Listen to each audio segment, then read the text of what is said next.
বাহ, দেখতে অনেক সুন্দর লাগতেছে। হ্যাঁ, সেই সুন্দর হয়েছে হাঁসটা। চমৎকার হাঁস। আমাদের রাধিত একটা হাঁস বানাইলো এই মাত্র। তো রাধিত এখন আর কি করবে? আরো হাঁস বানাবা? আরো হাঁস বানাবা?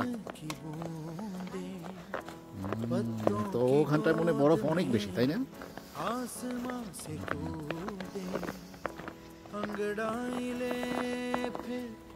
करवट बदल कर नाजुक से मोती हंस दे फिसल कर खो न जाए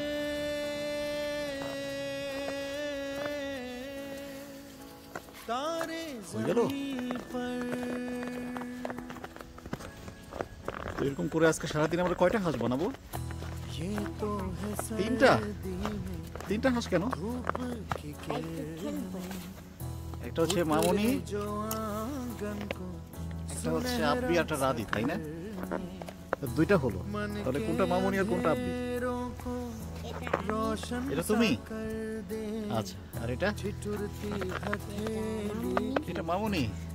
আব্বিটা বানাতে হবে, তাই না? তো আব্বিটা তো আমাকে সবচেয়ে পচাটা দিলা। আচ্ছা, ঠিক আছে, আবার বানাবা। আব্বিটা একটু পচা হয়ে গেছে।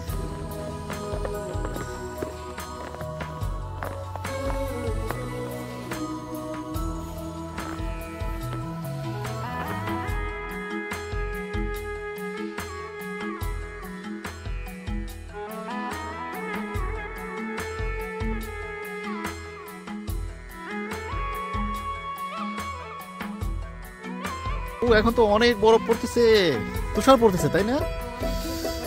হ্যাঁ, তোমার কি সবগুলো হাঁস বানানো শেষ হয়ে গেছে? তিনটে হাঁস? দেখি দেখি দেখি দেখাও তো। ওয়াও, তাহলে আমাদের রাধিত তিনটে হাঁস বানিয়ে ফেলেছে। আমরা দেখে আসি কোনটা কোনটা কি আমাকে বলবা। হ্যাঁ, ওয়াও, কোনটা রাধিত?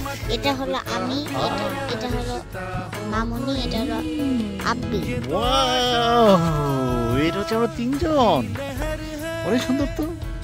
যাক, রাধিত অনেক সুন্দর হাঁস বানাইছে। তিনটা হাঁসের নাম দিছে। আমরা কি এখন বাসায় চলে যাবো? আব্বি, অনেক বরফ পড়তেছে, তাই না?